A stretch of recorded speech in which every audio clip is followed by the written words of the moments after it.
Hi hello ನಮಸ್ಕಾರ ಸ್ನೇಹಿತರೆ, ನಾನು ನಿಮ್ಮ ಮಂದಾರ ಸಾಗರ. ಸೊ ಇವತ್ತಿನ ದಿನವನ್ನ ನಾನು ನನ್ನ ತವ್ರ ಮನೆಯಲ್ಲಿ ಸ್ಟಾರ್ಟ್ ಮಾಡ್ತೀನಿ. ಇಲ್ಲಿ ನೋಡಿ, ನಮ್ಮನೆ ಸುಬ್ಬು ಮತ್ತೆ ಪಕ್ಕದ ಮನೆ ನಾಯಿ ಎರಡು ಎಷ್ಟು ಚೆನ್ನಾಗಿ ಆಟ ಆಡ್ತಿದೆ ಅಂತ. ಈ ಪಕ್ಕದ ಮನೆ ನಾಯಿ ಏನಿದೆ, ಪ್ರತಿದಿನ ಬೆಳಗ್ಗೆ ನಮ್ಮನೆಗೆ ಬಂದ್ಬಿಡತ್ತಂತೆ. ನಮ್ಮನೆ ನಾಯಿ ಜೊತೆಗೆ ಒಂದ್ ಅರ್ಧ ಗಂಟೆ ಆಟ ಆಡ್ಕೊಂಡು ಆಮೇಲೆ ಅದ್ರ ಪಾಡಿಗೆ ಅದು ಅದ್ರ ಮನೆಗೆ ಹೋಗತ್ತಂತೆ. ಈ ಕಥೆನೆಲ್ಲ ನಮ್ಮ ಅಮ್ಮ ನನಗೆ ಹೇಳಿದ್ಲು. ಸೊ ಇವತ್ತು ಏನಂದ್ರೆ ವಿಶೇಷ, ನಾಳೆ ನಮ್ಮ ರಾಮ ಜನ್ಮಭೂಮಿಯಲ್ಲಿ ರಾಮನ ಪ್ರಾಣ ಪ್ರತಿಷ್ಠಾಪನೆ ಆಗ್ತಿದೆ. ಆ ಪ್ರಯುಕ್ತ ಇಡೀ ಊರೇ ಇವತ್ತು ಮನೆನೆಲ್ಲ ಸ್ವಚ್ಛ ಮಾಡ್ತಿದೆ. ನಮ್ಮಮ್ಮ ನೋಡಿ, ರಸ್ತೆವರೆಗೂ ಅಂಗಳ ಎಲ್ಲ ತೊಡ್ದ್ಬಿಟ್ಟು ಅಲ್ಲಿ ರಂಗೋಲಿ ಹಾಕೋಕ್ ನಂಗೆ ಹೇಳಿದ್ದಾರೆ. ಸೊ ರಂಗೋಲಿ ಹಾಕೋದಂದ್ರೆ ನನ್ಗಂತೂ ಪಂಚಪ್ರಾಣ.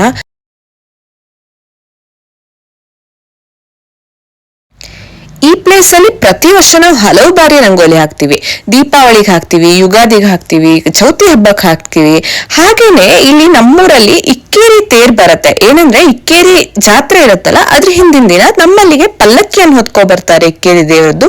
ಅವಾಗ ಪ್ರತಿ ಮನೆಯಲ್ಲೂ ಇದೇ ರೀತಿಯಲ್ಲಿ ಅಂಗಳದ ತನಕ ತೊಡ್ಬಿಟ್ಟು ರಸ್ತೆವರೆಗೂ ತೊಡ್ಬಿಟ್ಟು ಈ ರೀತಿ ರಂಗೋಲಿ ಹಾಕ್ತಾರೆ. ಸೊ ನಮ್ಗೆ ಚಿಕ್ಕ ವಯಸ್ಸಿಂದ ಅದೊಂಥರ ಕಾಂಪಿಟೇಷನ್ ತರನೇ ಆಗಿತ್ತು ಅಂತ ಹೇಳ್ಬೋದು.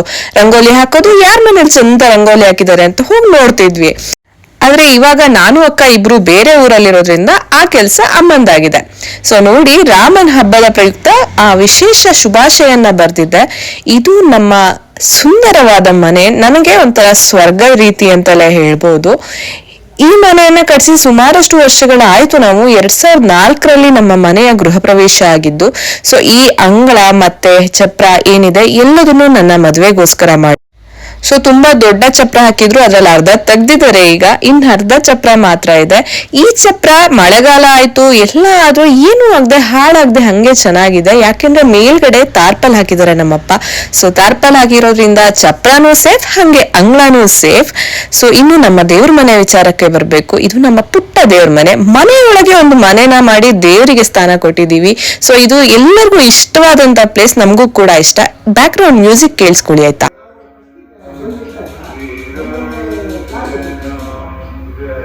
ಫ್ರೆಂಡ್ಸ್, ಇದು ಚಕ್ಕೋತ ಅಂತ. ಸೊ ನಮ್ಮಲ್ಲೆಲ್ಲ ಸಿಹಿ ಕಂಚಿ ಅಂತೀವಿ. ಯಾವಾಗಲೂ ಬಿಡ್ತಿತ್ತು, 1-2 ಒಂದು 10 ಕಾಯಿ ಒಳಗೆ ಬಿಡ್ತಿತ್ತು. ಈ ಸಲ ಕಾಯಿ ಬಿಟ್ಟಿದೆ ತಿನ್ನೋರೇ ಗತಿ ಇಲ್ಲ, ಆ ರೇಂಜಿಗೆ ಬಿಟ್ಟಿದೆ.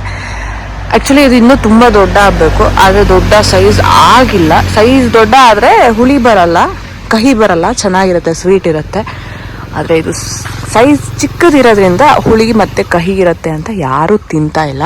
ನೋಡ್ಬೇಕು, ಇವತ್ತೊಂದು ಹೊಡೆದು ಟ್ರೈ ಮಾಡಬೇಕು ಹೆಂಗಿದೆ ಅಂತ. ನೋಡಿ ಎಷ್ಟು ರಾಶಿ ಬಿಟ್ಬಿಟ್ಟಿದೆ.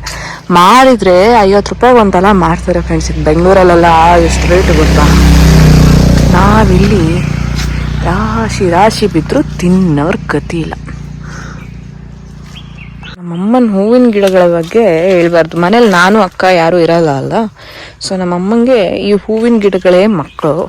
ಹಾಗೆ ನಾಯಿಗಳು, ನಮ್ಮೂರಲ್ಲಿ ಯಾವ ನಾಯಿ ಇದ್ರೂ ಎಲ್ಲವೂ ಮನೆಗೆ ಬರ್ತವೆ. ಅವೇ ನಿಮ್ಮ ಅಮ್ಮನ ಮಕ್ಕಳು. ಸೊ ಅವನೇ ತುಂಬ ಪ್ರೀತಿ. ನೋಡು, ಜಡ್ಮಲ್ಗೆ ಕೊಯ್ದು ಕಟ್ಟು ಅಂದರು, ನಾನಿನ್ನೂ ಕಟ್ಟಿಲ್ಲ. ಕಟ್ಟಿದರೆ ಮುಡ್ಕೊ ಅಂತಾರೆ. ನಂಗೆ ಜಡ್ಮಲ್ಗೆ ಹೂ ಮುಡಿಯೋದು ಇಷ್ಟ ಆಗಲ್ಲ. ಮಲ್ಗೆ ಹೂ ಆದರೆ ಖುಷಿಯಿಂದ ಮುಡ್ಕೊಂಡೆ.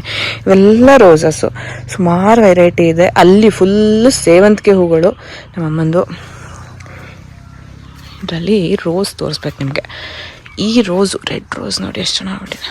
ಆ್ಯಕ್ಚುಲಿ ನಾನೇ ಈಗ ಉದುರಿಸ್ಬಿಟ್ಟೆ, ಹಿಡ್ಕೊಂಡೆ, ಉದುರು ಹೋಗ್ಬಿಡ್ತು. ಇಲ್ಲಿ 2 ಹೂ ಇದೆ, ಇಲ್ಲೊಂದು ಹೂ ಇದೆ. ಇದು ನೋಡಿ, ನನಗಿಂತ ಉದ್ದ ಗುಲಾಬಿ ಗಿಡ. ನಮ್ಮ ಅಮ್ಮನ ಹೆಸರು ಗುಲಾಬಿ, ಗಿಡನೂ ಗುಲಾಬಿ. ಸೇವಂತಿಗೆ ಹೂಗಳ ಪಾಲಿಗೆ ಬಂದರೆ, ಸೇವಂತಿಗೆ ಹೂ ಆ್ಯಕ್ಚುಲಿ ಬೀತೋಗಿದೆ ಎಲ್ಲ, ರಾಶಿ ಇತ್ತು. ಇಲ್ಲಿಂದ ಇಲ್ಲಿಗೂ ಫುಲ್ ಅಲ್ಲಿ ಎಂಡವರೆಗೂ ಇತ್ತು ಫ್ರೆಂಡ್ಸ್. ಈಗ ಎಲ್ಲ ಹೋಗಿದೆ. ಇದೊಂದಿದೆ, ಇಷ್ಟು ಇದೆ. ಎಲ್ಲ ಸೇವಂತಿಗೆ ಗಿಡ ಎಲ್ಲ ಹೂ ಬಿಟ್ಟು ಈಗ ಬಾಡಿ ಕೂತಿದೆ. ಇನ್ನು ಮತ್ತೆ ನೆಕ್ಸ್ಟ್ ಇಯರ್ ಚೆನ್ನಾಗಿ ಚಿಗುರಿ ಹೂ ಬಿಡುತ್ತೆ. ನನ್ನ ಫೇವ್ರೆಟ್ ನನ್ನ ಅಪ್ಪ ಅಮ್ಮನ ಕಾರು. ಸೊ ಇದು ನಾನು ಆ್ಯಕ್ಚುಲಾಗಿ ನಾನೇ ನಮ್ಮ ಅಪ್ಪ ಅಮ್ಮಂಗೆ ಗಿಫ್ಟ್ ಮಾಡಿರೋ ಕಾರು. ಯಾವಾಗಲೂ ಯೂಶ್ವಲಿ ಏನಂದರೆ ಅಪ್ಪ ಅಮ್ಮ ಮಕ್ಳ ಹೆಸರು ಹಾಕ್ತಾರಲ್ಲ. ಸೊ ನಂಗೆ ಆಸೆ ಆಯಿತು ನನ್ನ ಅಪ್ಪ ಅಮ್ಮನ ಹೆಸರು ಹಾಕಬೇಕು ಅಂತ. ನಮ್ಮ ಅಪ್ಪನ ಹೆಸರು ರಾಜ್ಕುಮಾರ್, ಅಮ್ಮನ ಹೆಸರು ಗುಲಾಬಿ. ಅದಕ್ಕಾಗಿ ರಾಜ್ ಗುಲಾಬಿ ಅಂತ ಹಾಕ್ಸಿದ್ದೀನಿ. ಇದು ಹಾಕ್ಸ್ಕೊಂಡ್ಬಂದು ಬೈಸ್ಕೊಂಡೆ ಪಪ್ಪನ ಹತ್ರ, ಯಾಕೆ ಹಾಕ್ಸಿದೆ ಹೂ ಅಂತ. ಬಟ್ ನನ್ನ ಇಷ್ಟ, ನಾನು ಗಿಫ್ಟ್ ಕೊಡ್ತಿರೋದು ಅಂತ ಹಾಕ್ಸಿದ್ದೀನಿ. ಚೆನ್ನಾಗಿ ಕಾಣತ್ತಲ್ಲ. ಈ ಕಾರ್ ಗಿಫ್ಟ್ ಮಾಡಿದ್ಮೇಲೆ ನಮ್ಮಪ್ಪ ಎಲ್ಲೋ ಇಡ್ತಾರೆ, ಮನೆ ತುಂಬ ಜಾಗ ಇದೆ, ಮನೆ ಸುತ್ತಮುತ್ತ ಜಾಗ ಇದೆ ಅಂದ್ಕೊಂಡ್ರೆ ಇದಕ್ಕೋಸ್ಕರ ಒಂದು ಹೊಸ ಶೆಡ್ ಮಾಡಿ ಕಾರನ್ನು ನಿಲ್ಲಿಸ್ತಾ ಇದ್ದಾರೆ. ಸುತ್ತ 2 ಸೈಡು ಕಲ್ಲುಗಳನ್ನೆಲ್ಲ ಇಟ್ಬಿಟ್ಟು ಕಾರನ್ನು ನಿಲ್ಲಿಸ್ತಾ ಇದ್ದಾರೆ, ನೀಟಾಗಿ ಸೇಫ್ಟಿಯಾಗಿ ನಿಲ್ಲಿಸ್ತಾ ಇದ್ದಾರೆ. ನಾವು ಹೂವಿನ ಗಿಡಗಳ ಸುದ್ದಿ ಎಷ್ಟು ಹೇಳಿದ್ರು ಮುಗಿಯಲ್ಲ. ಇನ್ನು ನೋಡಿ, ಇದು ಯಾವುದೇದು ಶೋ ಗಿಡಗಳು, ಯಾವ ಊರಲ್ಲಿ ಯಾರ ಮನೆಯಲ್ಲಿದ್ದರೂ ಇಸ್ಕೊಬಂದು ಎಲ್ಲನೂ ನಟು ನೀಟಾಗಿ ಪಾಲಿಸ್ತಾರೆ ಪಾಪ. ಎಷ್ಟು ಚಂದ ಹೂ ಬಿಡತ್ತೆ. ನಾನು ತೊಗೊಂಡೋಗಿ ಹಾಕ್ತೀನಿ, ಯಾವುದು ಅಷ್ಟೊಂದು ನೀಟಾಗಿ ಹೂ ಬಿಡಲ್ಲ. ನಮ್ಮಮ್ಮ ನೀಟಾಗಿ ಹೂ ಬಿಡಂಗೆ ಮಾಡ್ತಾರೆ. ಇವೆಲ್ಲ ದಾಸವಾಳ ಗಿಡಗಳು, ಎಲ್ಲ ಹೂ ಕೊಯ್ದಿದ್ದಾರೆ ಪಾಪ ಪೂಜೆಗಂತ. ಇಲ್ಲೂ ಮತ್ತೆ ಎಲ್ಲ ಗುಲಾಬಿ ಗಿಡಗಳು, ರಾಶಿ ಗಿಡಗಳೇ ಸಿಗೋದು ನಮ್ಮ ಮನೇಲಿ. ನಿಮಗೆ ಗಿಡಗಳ ಸಂತೆ ಇನ್ನೂ ಮುಗ್ದಿಲ್ಲ ನೋಡಿ. ಇದು ದಾಳಿಂಬೆ ಗಿಡ, ನಾನೇ ತಂದುಕೊಟ್ಟಿರೋ ಗಿಡ, ಲಾಲ್ಬಾಗಿಂದ ಆ್ಯಕ್ಚುಲಾಗಿ ತಂದುಕೊಟ್ಟಿರೋದು. ಇನ್ನು ಕಾಯಿ ಏನು ಬಿಟ್ಟಿಲ್ಲ, ಯಾವಾಗ ಬಿಡತ್ತೆ ನೋಡಬೇಕು. ಇದು ಎಲ್ಲ ಮತ್ತು ಹೂವಿನ ಗಿಡಗಳೇ. ಅಲ್ಲಿ ನಮ್ಮಮ್ಮ ಗಿಡಗಳಿಗೆ ನೀರು ಹಾಕ್ತಾ ಇದ್ದಾರೆ, ಅಡಿಕೆ ಗಿಡಗಳಿಗೆಲ್ಲ ನೀರು ಹಾಕ್ತಾ ಇದ್ದಾರೆ. ಇಷ್ಟು ನಮ್ಮ ಜಾಗ. ಸೊ ಇದು ಬಂದುಬಿಟ್ಟು NH ಎದುರುಗಡೆ ಇರೋದು. NH Sigandur road. NH ರೀಸೆಂಟಾಗಿ NH ಆಗಿರೋದು NH 369E. ಸೊ ವೆಹಿಕಲ್ಸ್ ತುಂಬ ಓಡಾಡುತ್ತೆ. ಅಮಾವಾಸ್ಯ ದಿನ ಮತ್ತು ಮಂಗಳವಾರ ದಿನ ಸಿಗಂದೂರಿಗೆ ಹೋಗೋರು ತುಂಬ ಇರೋದ್ರಿಂದ ಇದೇ ರೋಡಲ್ಲಿ ಓಡಾಡ್ತಾರೆ ಎಲ್ಲರೂ. ಕ್ಯೂಟಿ ಪೈ ನೋಡಿ ಎಷ್ಟು ಚೆನ್ನಾಗಿ ಹೋಗ್ಬಿಟ್ಟಿದೆ. ಇವತ್ತು ಬಿಟ್ಟಿದೆ, ನಮ್ಮಮ್ಮ ಎದ್ದ ತಕ್ಷಣ ತೋರಿಸ್ತಾ ಇದ್ರು, ಹೂ ಬಿಟ್ಟಿದೆ ನೋಡು, ಹೂ ಬಿಟ್ಟಿದೆ ನೋಡು ಅಂತ.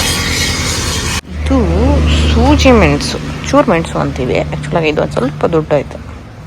ಎಲ್ಲ ಬಸಳೆ ಗಿಡ, ಎಲ್ಲ ಅಡಿಕೆ ಗಿಡ. ಅಮ್ಮ ನೀರು ಹಾಕ್ತಾ ಇದ್ದಾರೆ.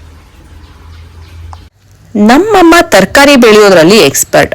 ಅದೇ ರೀತಿಯಲ್ಲಿ ಈ ಕೆಂಪು ಹರವೆನ ಮನೆಯಲ್ಲಿ ಅಡಿಕೆ ಗಿಡಗಳ ಮಧ್ಯ ಬೆಳೆದಿದ್ರು. ಸೊ ಈ ಎಲೆನ ಹಾಸ್ದಾಗ ತಗೊಂಡೋಗೋಣ ಅಂತ ಒಂದಿಷ್ಟು ಕೊಯ್ಕೊಳ್ತಾ ಇದ್ದೆ. ಪಲ್ಯ ಮಾಡ್ಬೇಕಂದ್ರೆ ಸ್ವಲ್ಪ ಜಾಸ್ತಿನೇ ಬೇಕು ಅಂತ ಸ್ವಲ್ಪ ಜಾಸ್ತಿನೇ ಕೊಯ್ಕೊಳ್ತಾ ಇದ್ದೆ. ಸೊ ಈ ಸೊಪ್ಪೇನಿದೆ ಆರೋಗ್ಯಕ್ಕೆ ತುಂಬಾ ಒಳ್ಳೇದು. ರಕ್ತ ಕಮ್ಮಿ ಇದ್ರೆ ಇಲ್ಲ ಇದು ಜಾಸ್ತಿ ತಿಂದ್ರೆ ನಿಮ್ಗೆ ರಕ್ತ ಜಾಸ್ತಿ ಆಗತ್ತೆ ಅಂತಾರೆ. ಆದ್ರೆ ಗ್ಯಾಸ್ಟ್ರಿಕ್ ಸಮಸ್ಯೆ ಕೂಡ ಆಗತ್ತೆ ಇದರಿಂದ ಅಂತಾರೆ. ಅದ್ರ ಬಗ್ಗೆ ನಂಗೆ ಐಡಿಯಾ ಇಲ್ಲ, ಬಟ್ ಒಳ್ಳೇದು ಅಂತ ಮಾತ್ರ ಗೊತ್ತು. ಸೊ ಇವಿಷ್ಟು ಸೊಪ್ಪನ್ನ ಹಾಸನಕ್ಕೆ ಕೊಯ್ಕೊಂಡಿದ್ದೀನಿ. ಸೊ ಈಗ ನಾವು ನಮ್ಮ ಪಕ್ಕದ ಊರಿಗೆ ಪ್ರಯಾಣ ಬೆಳೆಸ್ಬೇಕಿತ್ತು. ಅಲ್ಲಿ ನಮ್ಮ ಪರಿಚಯದವ್ರ ಒಬ್ಬರ ಮೊಮ್ಮಗಳ ಬರ್ತ್ಡೇ ಆಯ್ತು, first year birthday. So grand ಆಗಿ ಸೆಲೆಬ್ರೇಟ್ ಮಾಡ್ತಾ ಇದ್ರು. ಬಸ್ಸಿಗೆ ಹೋಗೋಣ ಇಲ್ಲ ಕಾರಲ್ಲಿ ಹೋಗೋಣ ಅಂತ ಇನ್ನು ಯೋಚನೆ ಮಾಡೋದ್ರಲ್ಲೇ ಇದ್ವಿ ನಾವು. ಸೊ ಕಾರಲ್ಲಿ ನಮ್ಮ ಅಮ್ಮ ಎಲ್ಲ ಹೋದ್ರು, ನಾನು ನನ್ನ ತಮ್ಮ ಮತ್ತೆ ನನ್ನ ತಂಗಿ ಬೈಕಲ್ಲಿ ಹೋಗೋಣ ಅಂತ ಹೊರಟ್ವಿ. ಇನ್ನೊಬ್ರು ಬರ್ತೀವಿ ಅಂದಿದ್ರು, ಅವ್ರನ್ನ ಕರ್ಕೊಂಡು ಹೋಗ್ಬೇಕಿತ್ತು. ಅವರಿಗೆ ದಾರಿ ಗೊತ್ತಿಲ್ಲ ಅಂತ ಅವರಿಗೋಸ್ಕರ ಕಾಯ್ತಾ ಇದ್ವಿ. ಇಲ್ಲಿ ನೋಡಿ ಎಷ್ಟು ಚೆನ್ನಾಗಿ ಡೆಕೋರೇಟ್ ಮಾಡಿದಾರಲ್ವಾ. ಪಾಪುದು ಫಸ್ಟ್ ಇಯರ್ ಬರ್ಡೇ ಆಗಿತ್ತು, ಅದರಿಂದ ಗ್ರ್ಯಾಂಡ್ ಆಗಿ ಮಾಡ್ತಾ ಇದ್ರು. ಫುಲ್ ನಾನ್ ವೆಜ್ ಊಟ ಆಯ್ತು. ನಾಳೆ ಅಂದ್ರೆ ರಾಮನ ಪ್ರಾಣ ಪ್ರತಿಷ್ಠಾಪನೆ ಇರೋದಕ್ಕೆ ಯಾರ ಮನೇಲೂ ನಾನ್ ವೆಜ್ ಮಾಡಲ್ಲ, ಎಲ್ಲರ ಮನೇಲೂ ಹಬ್ಬ ಮಾಡ್ತಿದ್ದಾರೆ, ಸಿಹಿ ಮಾಡ್ತಿದ್ದಾರೆ. ಆದ್ರೆ ಇವತ್ ನಾನ್ ವೆಜ್ ತಿನ್ನೋದಕ್ಕೆ ಏನು ಪ್ರಾಬ್ಲಮ್ ಇಲ್ಲ. ಸೊ ಎಲ್ಲರೂ ನಾನ್ ವೆಜ್ ತಿನ್ನೋದಕ್ಕೆ ಕಾಯ್ತಾ ಇದ್ರು.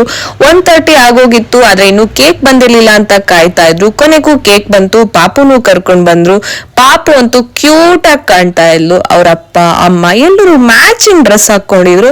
ಇವಾಗ ಅದೇ ಟ್ರೆಂಡ್ ಅಲ್ವಾ.